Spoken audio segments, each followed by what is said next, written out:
Hey guys, welcome to the Nick Bahe YouTube page. You know what you need to do. You need to subscribe, you need to ring the bell, you need to like the page, you need to leave a comment. I appreciate you. All right, here we are. Feels like it's been a while, Bo Robert Ruud. It's about 12:30 on Halloween. I mean, do we want to talk about Halloween? Should we just talk about Halloween and not Nebraska football? You want to talk about Halloween? Yeah, I was actually, I didn't know it was Halloween until like literally this morning, like halfway through the morning. My wife's like, you know, it's Halloween. I was like, really? Really? And I was like, should me and Nick wear costumes for this? I was like, I no. didn't think of that. I know, but I was like, I think if we win by 60, me and you are in cowboy hats. Probably. And, Right. You know, some goofy. Something. Well, I was thinking about that.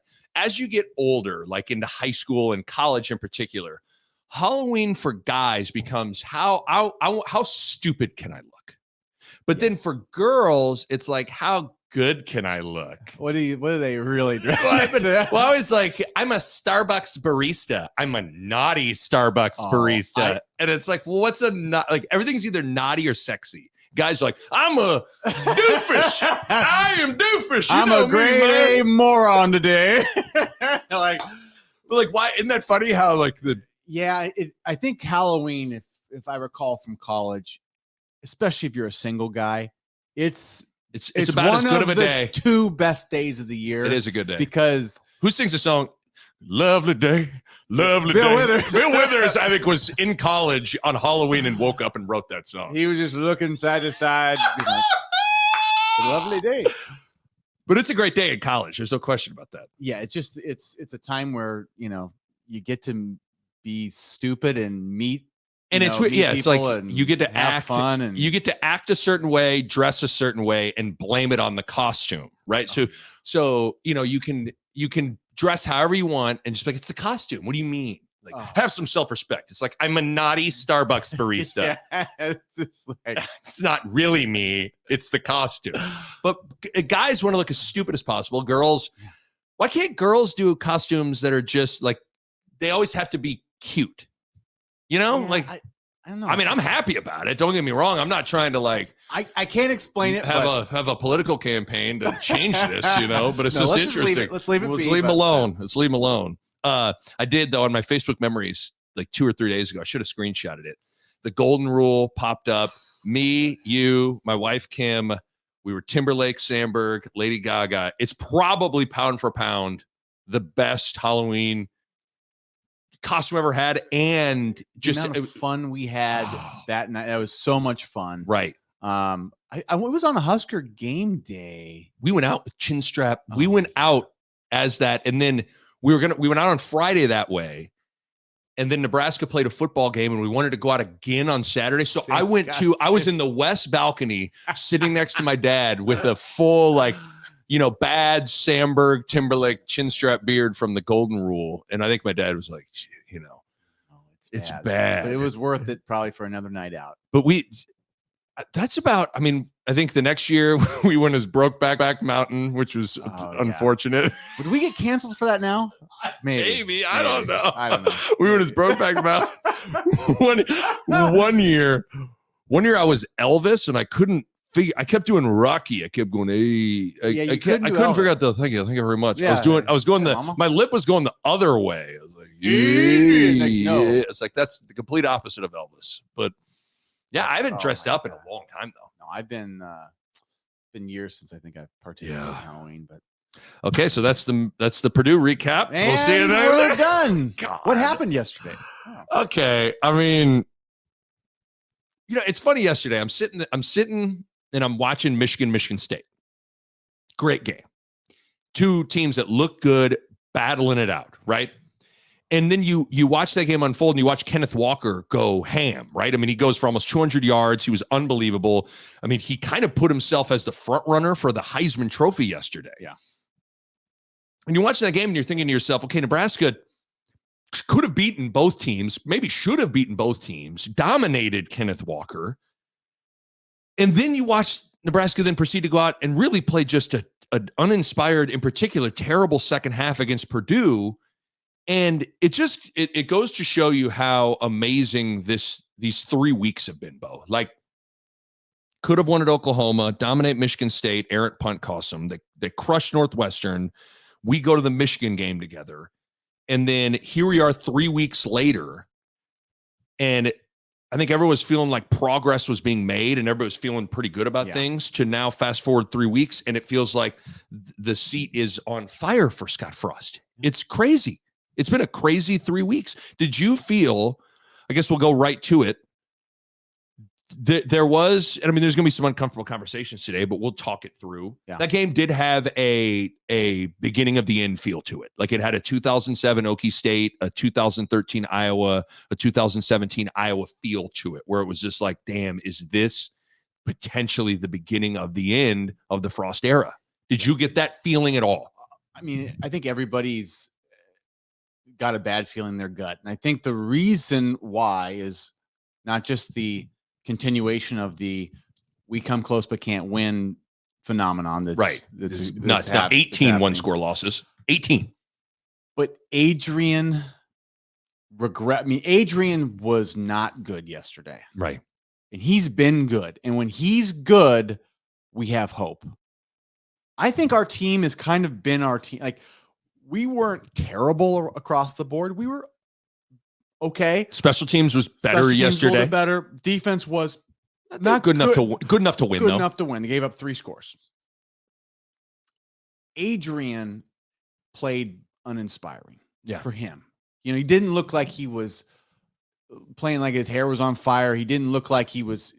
Something looked off with him, and he had 4 picks. 3 of them were bad. He should have had another. They would pick 6. I mean, He looked like they were like, yeah, let that guy throw. You know, and that's the first time I felt like that since like maybe 19, where I was kind of losing confidence in Adrian, and I hadn't lost any confidence to him up to that point. And so, man, I think more than anything, the fact that he didn't play well is the frustrating thing. Right.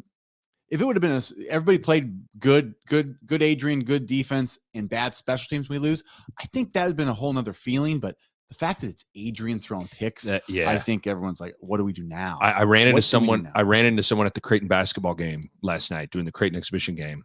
And I won't say who it is, but they walked right up to me and just said all they needed was for Adrian to be average today.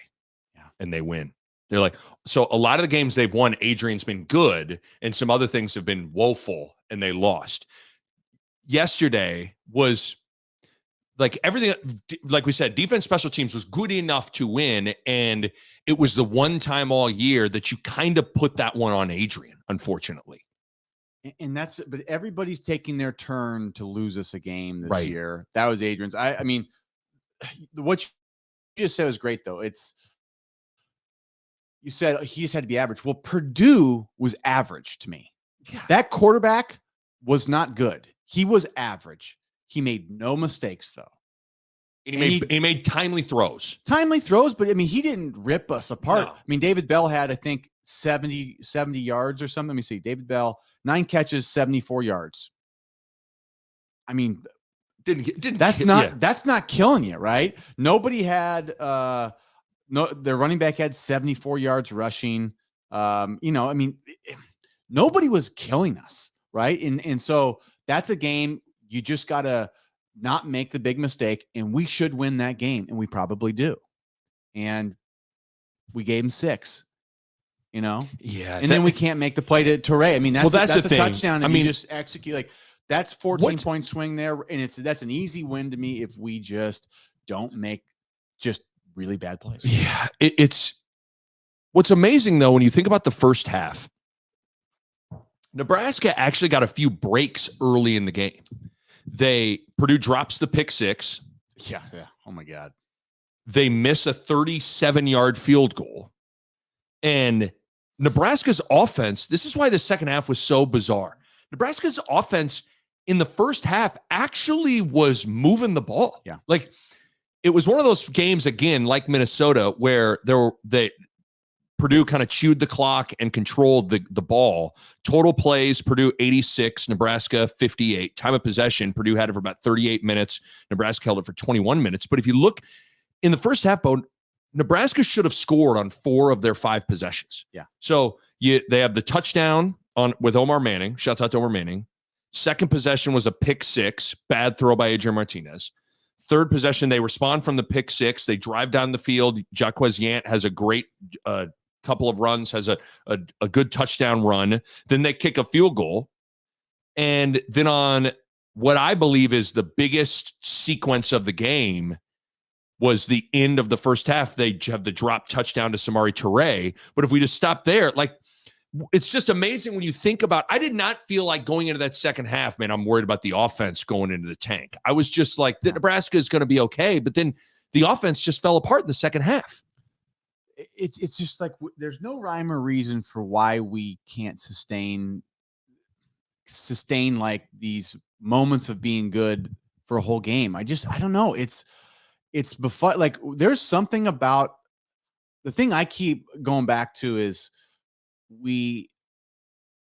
seems like there's a lot of games that we can't hold on to the ball, in the sense of just like, we don't control the ball, right? Whether we score or don't score, like, if we have the ball, I feel like we have a great chance to win. It seems like we either score or give it up really quick. So we score quick and we give it up quick, and the other team holds on to the ball and it wears down our defense. Right. It's sort of a recipe to lose close games, and we do that recipe a lot. Right. And so that's where I'm going, what is it about us that does that more than other people? Like, that's how we do it. We lose, like, we either go gangbusters or we 3 and out or turn it over right away. The first handoff, we lose 4 yards, quick incomplete. It's 3rd and long, and it's like, here comes a sack or an incomplete or a risky situation. Right. Like, we're in that situation more than anybody I think I've ever seen in a 4-year stretch. Right. I don't know what it is about our offense that sometimes we decide we're going to start this drive with a loss of 4. And I don't know we do it all the time. Right. It is maddening. And because it does seem like the ball control game has been a real thing the last two contests for sure. But what did you see on because I really think I'm kind of go drive by drive here for this, because I really think the sequence of the game was the end of the second quarter and the start of the third quarter. That's the game. Yep. Because that's Nebraska's window to win the game, like to really seize control and win this thing.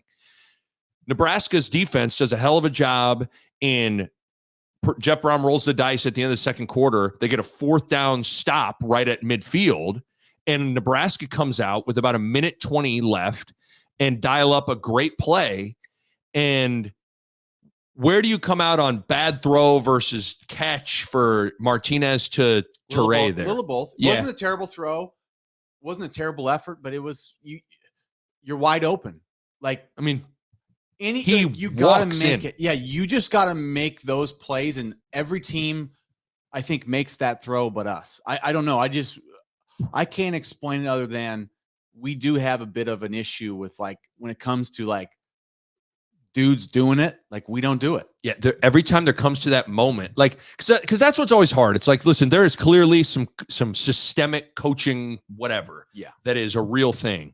But there also is, whether it's, sorry if that mic kind of giving you some issues there. I think if you just turn it like that. Okay. How about that? Yeah. But there clearly is, like, there gets these moments where, like, it's not like Toure's just got to, Martinez has got to put it on him, and Toure's got to catch the ball. I view it more as like Toure's got to catch that ball. He didn't lay out for it. It hit his hands. Like, I mean, you got to catch it. To me, it's more like, as a quarterback, I'm always going to blame the quarterback, like, to a certain extent. Yeah, do you want him to just put it on his body? But it's like Toure kind of alligator armed it, and it hit his fingertips, and he didn't dive. Like, whenever a ball's hitting your fingertips and you didn't dive, if it touches your hands, like, the good receivers say you should catch it. Yes, but I also think, man, in that situation, like, just put it on his body, bro. It can hang up there a little bit, just like it. Just you got to make that throw and catch, because that's a huge play.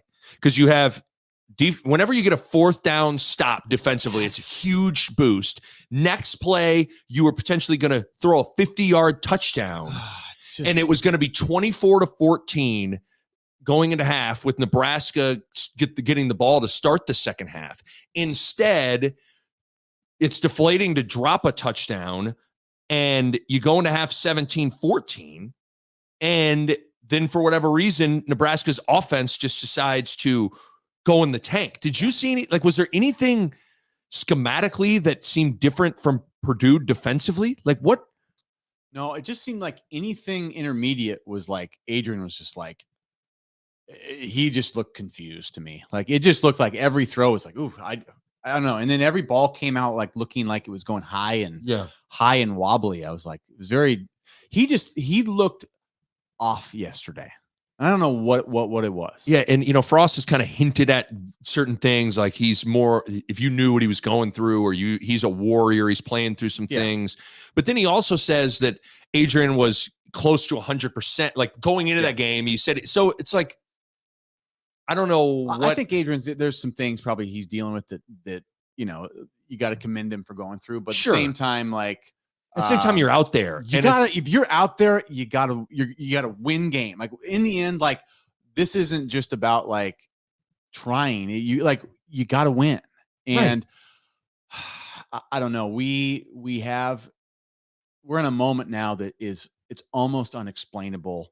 A team with the ability that we have, that seemingly they do play hard. Our defense plays hard. Our defense plays pretty good football most of the time. Really, they do. And nobody should lose as many games as we have with that sort of like talent and like effort to a degree that they put in. But for some reason, like we just cannot get it done.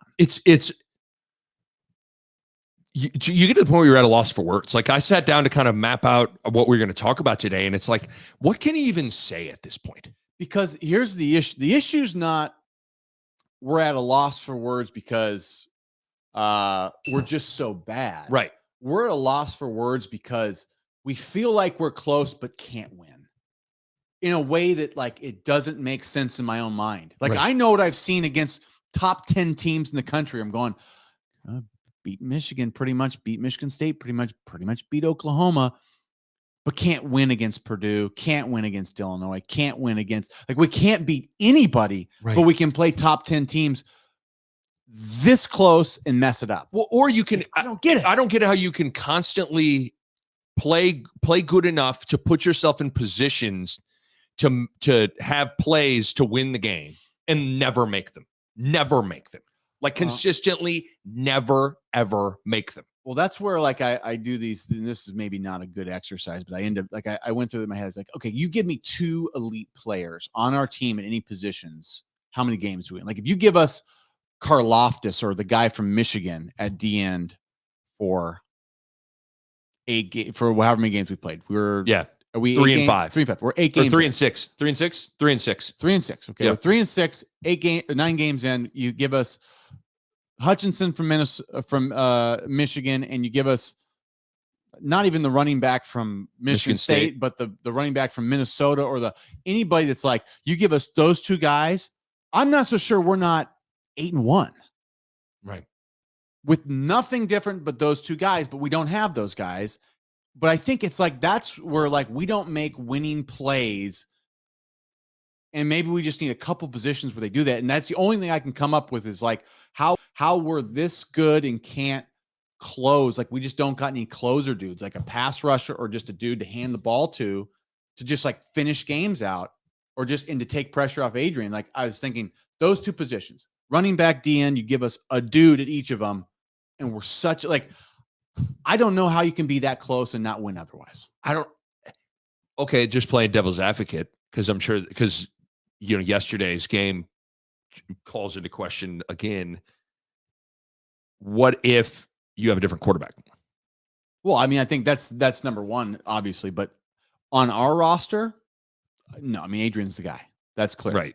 But you're saying like I'm saying instead of doing Hutchinson and a running back, you do Hutchinson and CJ Stroud, or Hutchinson and just Sean Clifford, or Hutchinson and now Clifford's probably a better example because he's won games at Penn State and he's not like, hey, give us the best player in the country type of thing. But I don't know. That's what I don't know is like, if you put Sean Clifford on our team, what's our record?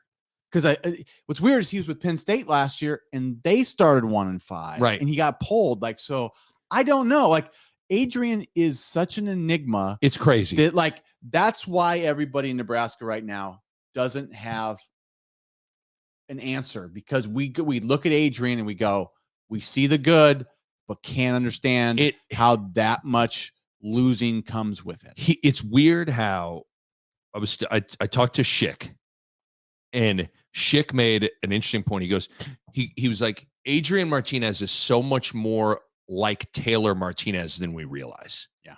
Honestly, the only reason we don't associate those two as like being very similar players is because his personality and how they are with the media. Yeah. Like Taylor Martinez was kind of aloof, not a great soundbite, just didn't kind of fit the profile of what you thought a quarterback should talk like, sound like, act like. But Adrian Martinez is off the charts in what he says, how he says it, how he carries himself. And then there's the other thing of like he's a Husker legend, Scott Frost handpicked guy. So you get this kind of blessing with it too, where they're both very talented, but incredibly poor decision makers and incredibly turnover prone. It's just, the announcers were saying it yesterday. He is an enigma because he's, and we talked about this after the Minnesota game, where it's like he checks all these boxes. He's off the charts, tons of talent, seems to have great intangibles as a leader, but he's a poor decision maker and his teams don't win. To me, in the end, it's like the quarterback is sort of a rare position where he kind of gets put in a spot closer to the head coach, where like you are judged by wins and losses. Even other guys on the team, it's more about like you doing wouldn't your say Cam job, Taylor Britt, like effort, right, execution. The like NFL scouts will watch the rest of our team be like, okay, effort, execution, like despite wins or losses. And it really won't change that much. That's an interesting quarterback. Your grade, right? When they grade you, wins and losses factor in more. And I actually think that's fair. Yeah, I think there are elements of it that are flawed, because there are certainly games that Nebraska lost that you cannot, you can't say that's all on Adrian. But at the same time, that position impacts winning and losing more so than any other position on a football team. So it's bizarre. I mean, I don't know. I mean, I think Dirk put it in his column that he going on right now, that the Scott Frost era could come to an end, and we'll get to that conversation here in a second. But a part of it could be, did Scott Frost pick the wrong quarterback? Well, I mean, it's hard to say he picked the right one if we don't win. Right. I mean, it might be unfair to Adrian. That might be very unfair to Adrian, because Adrian, we can talk about that. We've been talking about all the nuances of that and maybe rightfully defending Adrian. But like we said, as a quarterback, it might be unfair, but wins and losses are more heavily put on you than everybody else. No question. And so that's where it's just, dude, it's tough. It's tough because I feel for the guy. I like Adrian. I like him a lot. I like him. And I root for him. And I see the talent. It's not just like he's a likable Rudy from Rudy Rudiger. Like he's not a little engine that you're just like, go. Like, he's a super talented, likable guy that you want it to work so bad. And I mean, think about what he did against Oklahoma and Michigan State. The second team in the country and the top 10 team out of Michigan State. Or the second half against Michigan. In the second half, but the Michigan, here's what I'll say. He fumbled in the last 3 minutes. And missed. Yeah, that's on him. Our team and special teams lost him those other two games. Right. That's where it's like, I feel for Adrian, because like those are two like career signature wins that he would get. Right. That puts him in the Husker like legend category probably, and our team blows it for him. And then now he takes the blame for all of them. So this is where it's tough. I feel for him, because that's not his fault, but these other games have been. Right. Illinois, he fumbled before and half. They scooped and scored. This game picked 6, 4 picks. Like, that's you. Because did you hear there was an interesting anecdote from Kelly Stauffer, who was calling the game on ESPN, that Frost in their pregame conversations said the only difference between Adrian's career and my career is how it ended for me. Yeah. And he goes, I hope that it can end well. And I'm paraphrasing here. I hope it can. So I think what Frost is kind of saying, like, listen, I'm a legend around. He didn't say this, but it's like, I'm the legend around here. And the only reason I'm a legend around here is because how the final 9-10 games of 1997 went. Senior season. His senior year. Or me and Martinez are the same guy. Like, a part of me, what's weird is, do I think Martinez is maybe in totality a more talented quarterback than Scott Frost? Probably. But here's the thing. We talked about this. I watched that 97 Missouri game when his team was on the ropes and a national title was on the line. Scott Frost, shot put thrower, fucking marched them down the field and they won. And then they get an OT, and who scores the touchdown? Yeah. Scott Frost. Yeah. So it's weird. We do these things with like, where we try to separate certain things from the conversation. Like, yeah, if I'm just grading a guy on like arm talent, athleticism, speed, whatever, like, yeah, Martinez actually might grade out higher than, say, a Scott Frost, but something isn't happening. It's about the game. And in the end, the game is based on like, you got to get the W. Right. And this guy is doing a lot of things right. And a lot of times he is missing when it comes to a few things that win games. The plays that he has to make that are clutch, these clutch moments, these clutch decisions. And sometimes the decision is just nothing bad happens. I mean, nothing good happens, but nothing bad happens. Right. And he doesn't make those plays. The play where it might just be like, sometimes I say, oh, he's thinking, threw it away. Good throwaway. Like I compliment his good throwaways now, but like, you know, the pitch. Flip. I mean, that's the thing. I mean, yesterday's game kind of came down to 3 Martinez decisions or throws. Yeah. I mean, the pick six, the Toure, again, I still think Toure should have caught it, but I mean, put it on him. Again, like if you're asking me like right now, who I have like, I'm the waiter. I'm like, okay, someone order a blame. Who's taking it? Who's got the blame? You? Yeah, like, okay, I got the check. Who you gonna you split it? Who do I give the check to? You're gonna pick up the check, or who do I give the blame to? You? I am handing the blame to Toure. If I'm the waiter, I'm handing the blame. Okay, we got chicken parm. You're a waiter. Your waiter's pretty tough. I like it.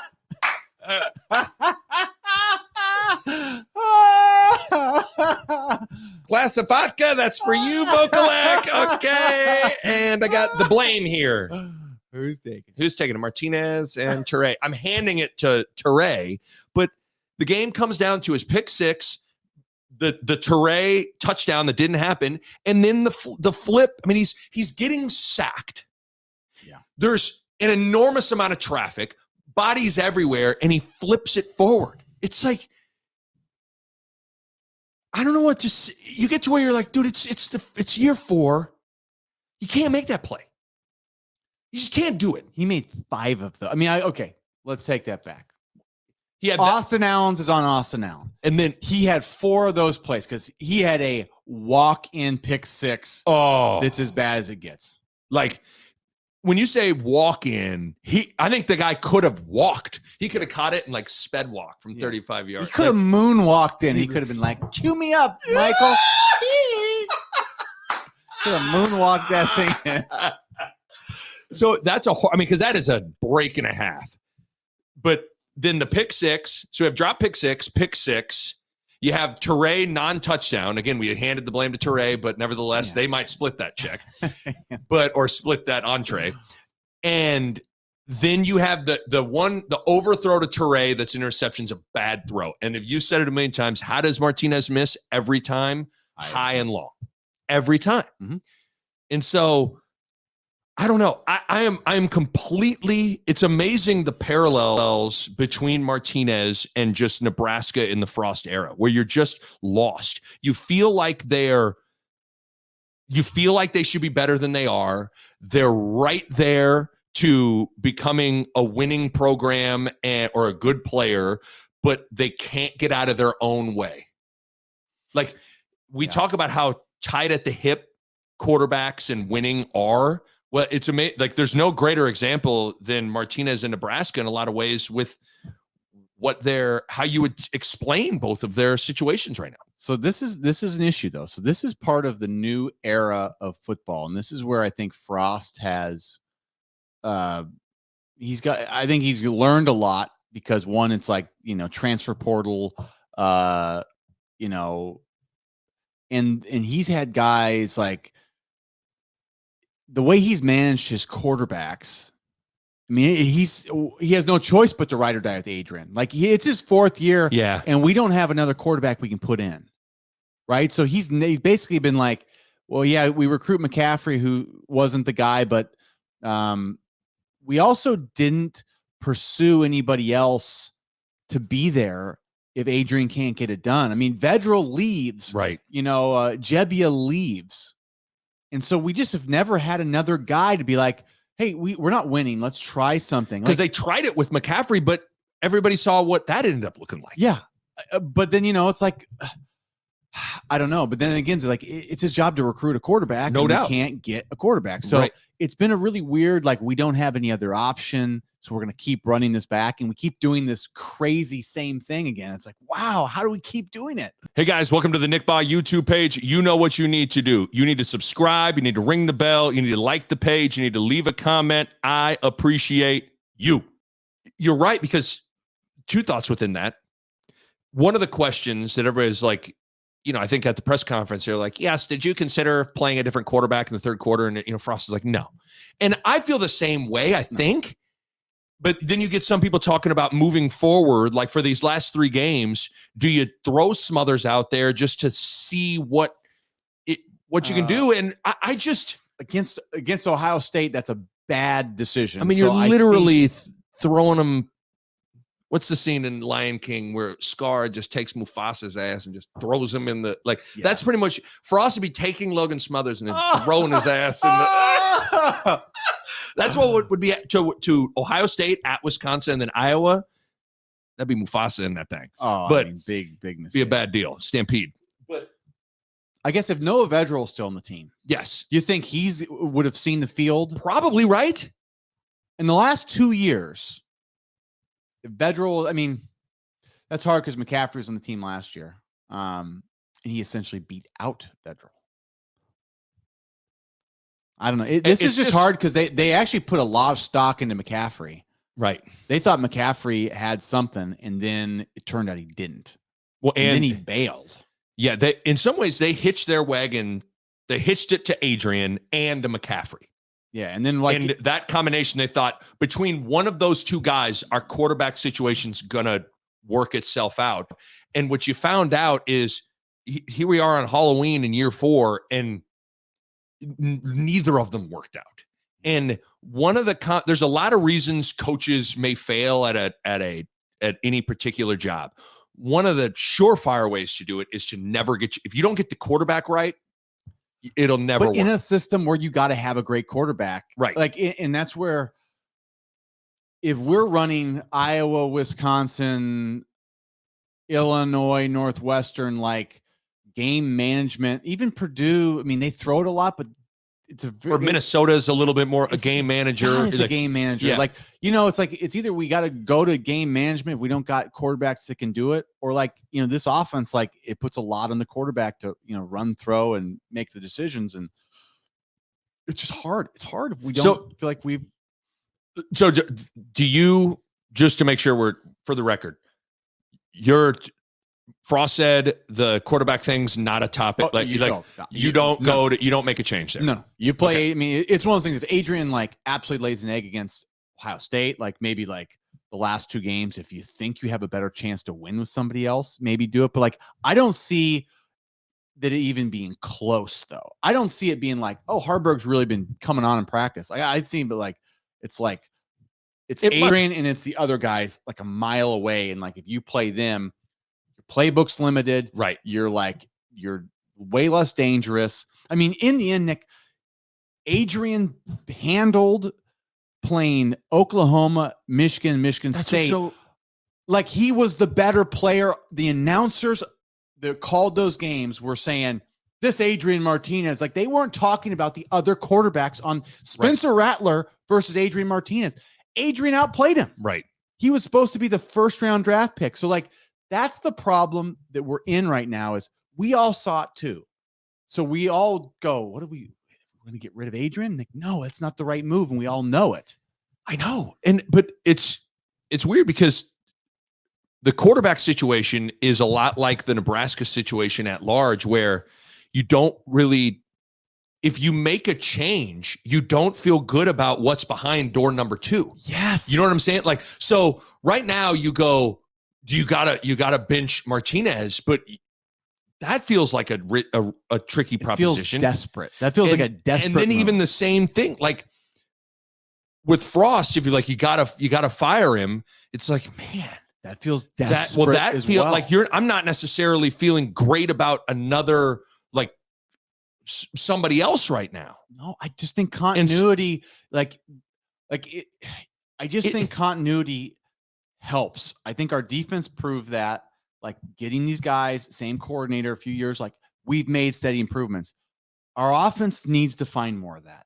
And maybe they got to have some philosophy changes, but like the same calls, most of the same code. I mean, it's just, oh my God, I just can't here's the thing. think about changing. I know it, but don't get it twisted. It's a real topic now. Oh, I mean, Nick, the papers, today was the first day the papers slowly flipped. You could feel it like, well, we joke. It's weird. The Illinois game happened. People got ready to, they were kind of writing the obituary after the Illinois game, but then, all of a sudden Scott Frost was in a coma, and he got out of the coma and had kind of been getting back on his feet. And now it feels like it's back on the obituary thing. But this one feels, the tipping point was Michigan, fourth quarter. Doesn't it feel like we had the state of Nebraska in a frenzy of joy. We were in that stadium. It was unbelievable. And Adrian fumbled. And it feels like ever since that moment and that game, things have really gone in the wrong direction. Because we reached a point, like the critical mass where you're like, we're going to do it. The hump, we're going to get over it. And I know. What's hard is we've really have only, like, the only play we've talked about are pick sixes and but what's hard is, I really don't think Trev wants to make a change. No, I really think it is. He is only going to do that if he absolutely has to do it. And so the question becomes, what allows Trev to not have to do it? That's the question. I mean, do they got to win 2 of these last 3? Do they got to win all 3? Does it not even matter? There's some people that they don't have to win 3. They do not have to win 3. If they win 2 of the last 3, I think it gets interesting. I don't even know if they even have to win 2. I think they can win 1 game of the next 3 and they can keep their jobs. But here's what they can't do. They can't get run out. They can't play uninspired. They can't get run off the field. Like, they can't have the Mike Riley, we're going to beat you 60-0. We're not going to give, we won't stop you once, won't make you punt once. We can't have the 2007 Okie State, Kansas games where, we're giving up all sorts of points and it's not even a contest. The 2000, well, I guess they didn't get fired after that one, but I just think these blowouts where we're uninspired, that's been a couple of the reasons why we changed coaches. Right. And like, if he has 3 games of those to finish out the year, it's over. I think it's over. That will be, if they Trev lose won't out, have a choice. I think honestly, in some ways, regardless of how it looks, if they don't win another game, it's over. That's my thought. I hate to say that. If they do exactly what they've done and they play every team tough, like I think the like we play tough and we're almost there. Even that, is crazy as that sounds, he's got a shot to keep. If the three, because they're good teams we're playing, they're good teams. If the 3 losses are, let's say they're similar to how the Michigan game unfolded. Yeah. Maybe there's a scenario. But it's small. But I really think like right now, there's been a little anecdote that Trev and Scott Frost meet every Sunday and talk. Yeah. So literally we're recording this on Sunday. They might be talking right now. If we could listen in, I think there's, to a certain extent, Trev probably is saying something like, give me something. I do not want to fire you. I do not want to go out there and try to make a hire when, oh, by the way, LSU is open, USC is open, like there's some big jobs open, all that stuff. I do not want to have to do that. But dude, you got to give me something. Yeah. The question is, what is that something? And a game. If you beat Wisconsin at Wisconsin, or if you beat Iowa, I think you keep your job. I just don't see a scenario that we really probably beat Ohio State. I don't either. They're just too talented. I mean, I watched them last. They're just talented, dude. They're talented. And so, because that's what I really think you read Trev's quotes, whether it's in the Andrea Adelson column and a story on ESPN where like, Trev sounds like a guy. He says, I'm proud of Frost. I don't really care about what happened the first 3 years. I'm evaluating now. I like what I'm seeing. Like it sounds like a guy that has zero interest in firing a coach.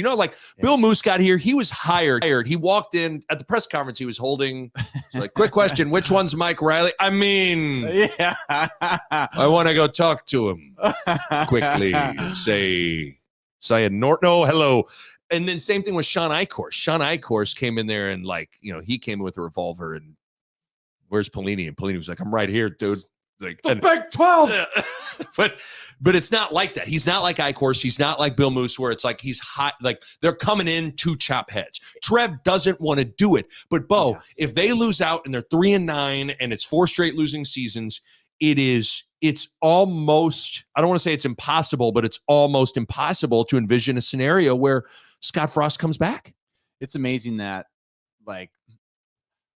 and I think me and you did actually a good job on this podcast of we emphasized Illinois, Minnesota, and Purdue big time.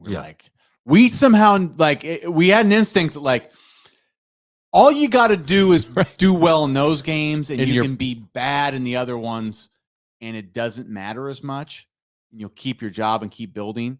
But this is the nightmare of this season is they chose to play their worst.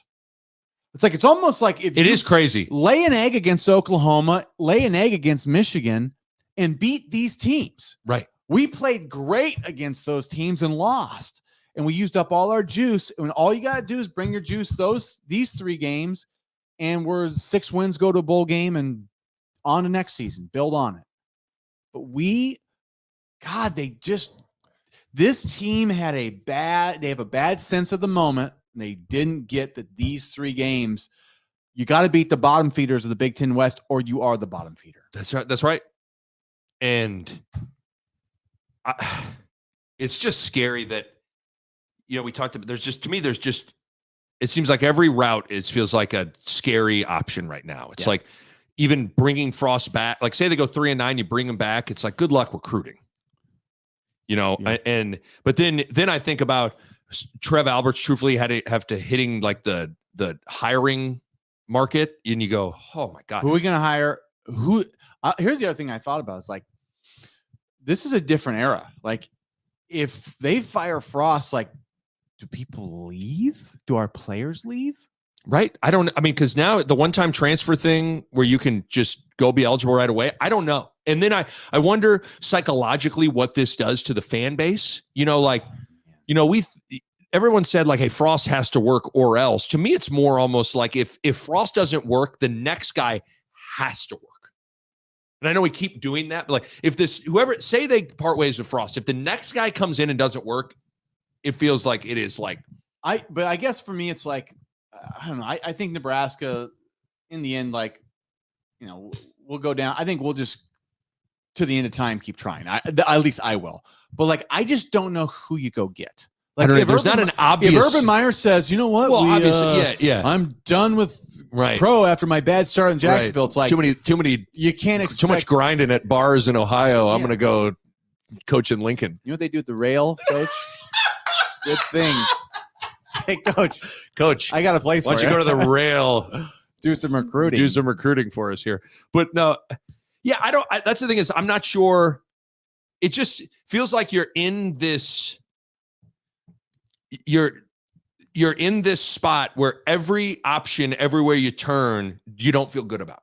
The only good option is win a game or two and get excited again. That's why the Purdue, it's just that was as close to a must win as you'll ever see. Scott Frost, they had to win that game. Illinois is a must win. Minnesota was a must win, and Purdue was a must win, and we didn't win any of them. Right. And because I didn't feel like Oklahoma was not a must win. They were Michigan 23-point dogs. It was not a must win. Michigan was not a must win. It didn't feel like that, and we played our best football and can't get the W's. Yeah, it's pretty amazing. The 3 worst performances of the season came against the Illinois, Minnesota, and Purdue. I don't think that's a coincidence. I think our team they play their best against the best competition. They play their worst. I think they just have, it's a psychological, something about I think they let it down. Ratchet it down. And I know. Let it down because bit. I can't decide. Frost, he made the comment in the press conference of like, I basically insinuated that I shouldn't have to motivate these guys every game. Like and sometimes I think we try to follow these breadcrumbs too much to come to some grandiose explanation. But whether it's the no juice at Minnesota, comments like that, you wonder about like just the makeup of the team. And I don't know, because which I'm getting up for certain games and not, but it's just weird to me. Their 3 best games were the 3 best teams. I mean, by a long shot. Much better against those 3 teams than any of the other ones. Well, think about, and granted, I do believe this defense has the defense taken a step back a little bit the last couple of games, maybe a little bit, but at the same time, they're getting zero help from their offense, and they were good enough to win at Minnesota and to win against Purdue.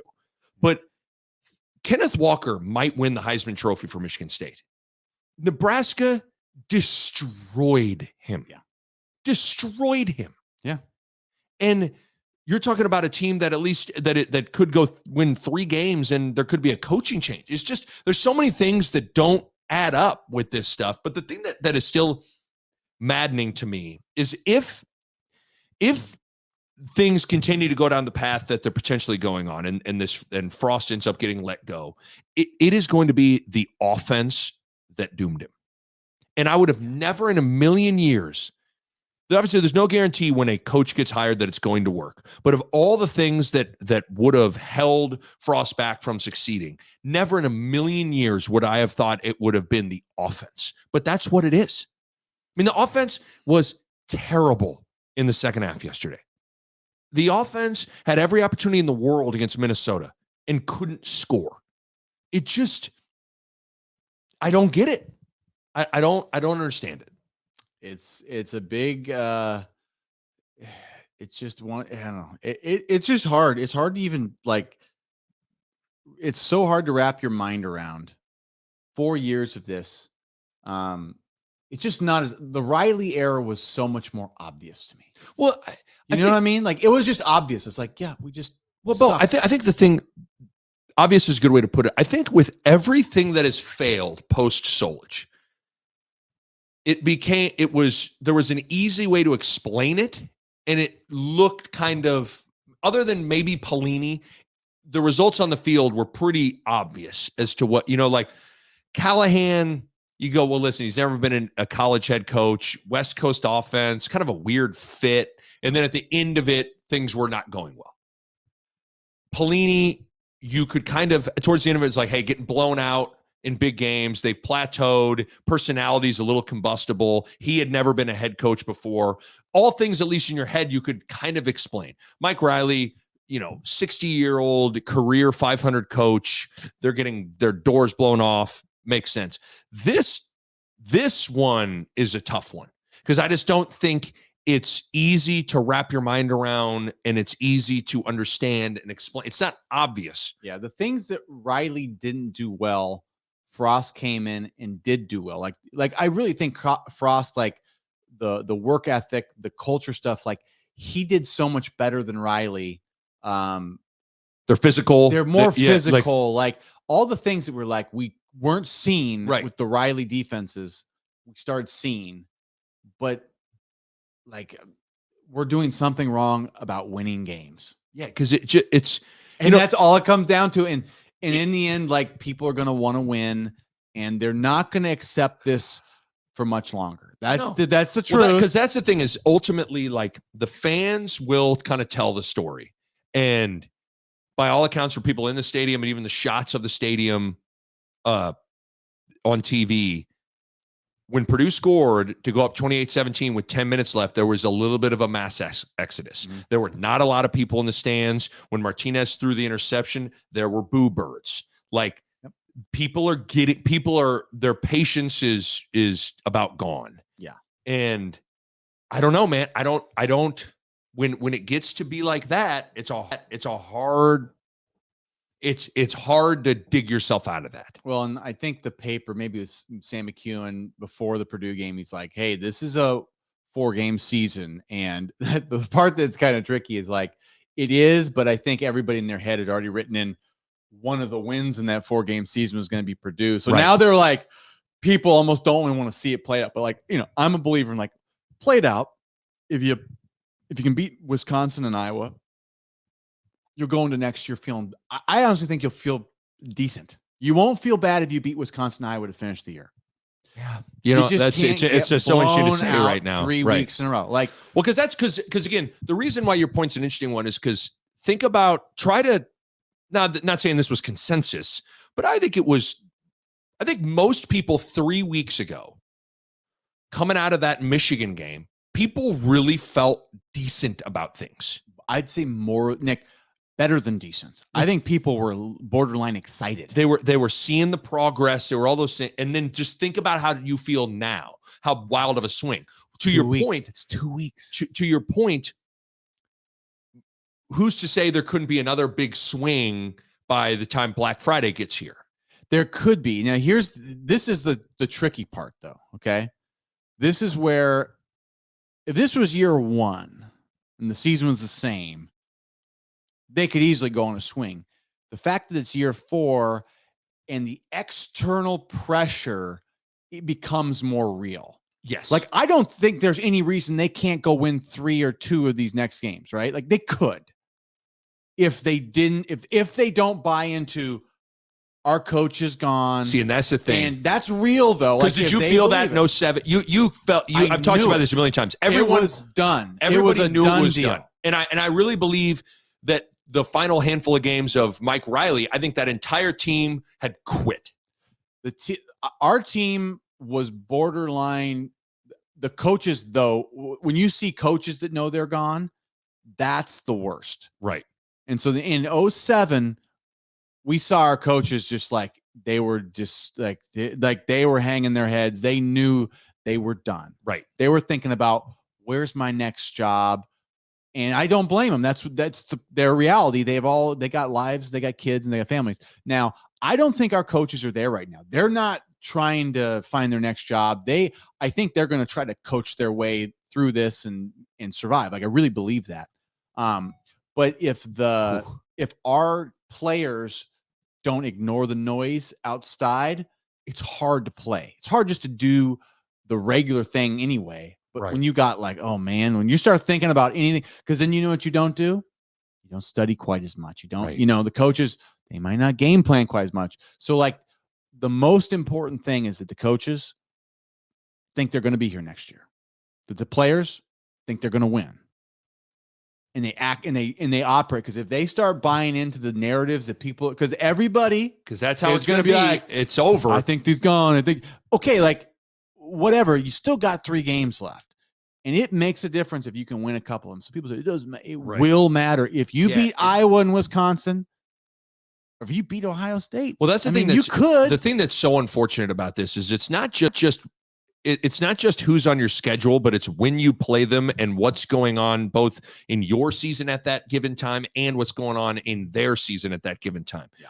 Ohio State, the timing of the next 2 opponents are brutal because Ohio State feels like they're starting to kind of get it rolling, and they're the most talented team by a mile in the Big Ten. And then Wisconsin all of a sudden feels like they're starting to get it rolling. And so it's just you're staring down the barrel of 2 opponents that could kind of kick your ass. Yeah, and the fact that Wisconsin's playing better, that's tough. Going up there. We've been up there. It's not an easy place to play. So, yeah, it's. But this is also a team that like they always do what you don't want them to do. So like, I mean, not what they don't want them, what you don't expect them to do. Yeah. So like, this is right when they would probably beat an Ohio State. When you're like, really? Like what? How confused would everybody be if they went and beat Ohio State? Confused but happy. They would. I think they'd be happy, but it just would be because everybody. I think a lot of people think this thing is over. You beat Ohio State, it's not over. But it would be like, how do you explain that? You can't. You can't explain how they'd beat Ohio State next week. There's no logical explanation for it. It's maddening, man. I mean, I don't even know to think about even just that game. Cam Taylor-Britt should have recovered the onside kick. I pointed out to you before we turn on the mics, all 3 of their touchdowns came on 3rd and goal. Like Nebraska had stood up and potentially were going to force 3 field goals that field goal kicker didn't have a great day. Who knows? It's just like they can't make the couple of plays to get over the hump. Especially in offense. I think especially in offense. Yeah. We just don't have that like, I mean, defense, like we've got the 4th down stop. We've done that a few times this year. The defense has been, but man, our offense, like we don't have that thing to like go get it. Like got to make it. Now's like winning time, baby. Go get it. Like we don't got it. So, okay. You think you go win to wrap it up in terms of like, because I mean, the big topic's the hot seat stuff and what is going to happen and what Frost needs to do to potentially save his job. You think it's you go win a game. If minimum. you win 0 games, yikes. 1 game, there's a chance. 2, you think he's back. 2, I know he's back. 1, I think he's back. If he doesn't win and plays well, it's no country for old men. Flip a coin.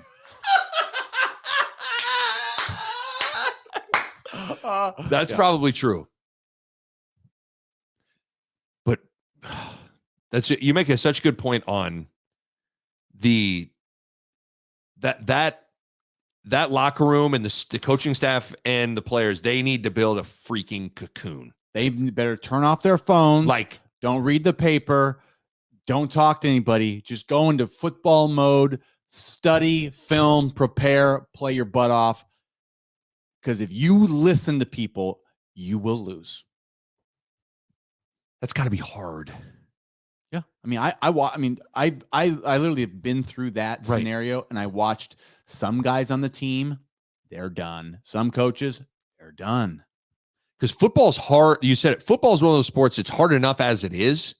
And football is the one sport that if there's any sort, sometimes it's just like, are you willing to let yourself off the hook? Are you willing to grasp at any excuse to let yourself off the hook to not show up? It's hard. It's a hard sport to prepare for, and it's a really hard sport to play because you got to lay it all on the line to be good at it. And they're going to have every reason in the world to just throw in the towel. They're not winning. They keep on getting these gut punch close losses. Now their coaching staff's under siege. This locker room, that team has every reason in the world being presented to them to just throw in the towel. The question is, will they? They almost have to be defiant, right? Right. Like that's almost the attitude they got to take on, is be like, screw everybody. Right. Like, we're doing this for us. Like, if they can take on that attitude, that's what they probably need anyway. Right. But that's hard to do, man. It's hard to do. You know how the coaches bring in speakers? Like they should bring in like people from the 07, or like, honestly, it'd be interesting to be like, I was there. Like, I know you can't do that because it's acknowledging the narrative, but it's like, I mean, I guarantee all those guys that said I'm done regret it. Yeah. But it's hard to what's weird is I think they're still playing, other than the Minnesota first half. I still think this team is showing up. I mean, Nick, they're one. Remember that these are all 1-score games. Right. So I guess the reason I bring that up is I don't have any reason to believe that they're not going to show up.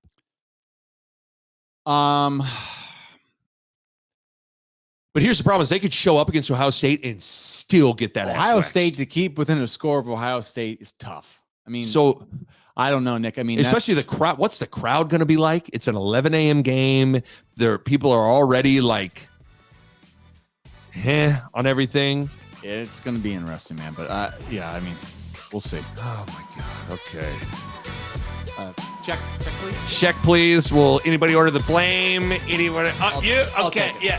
All right. There we go.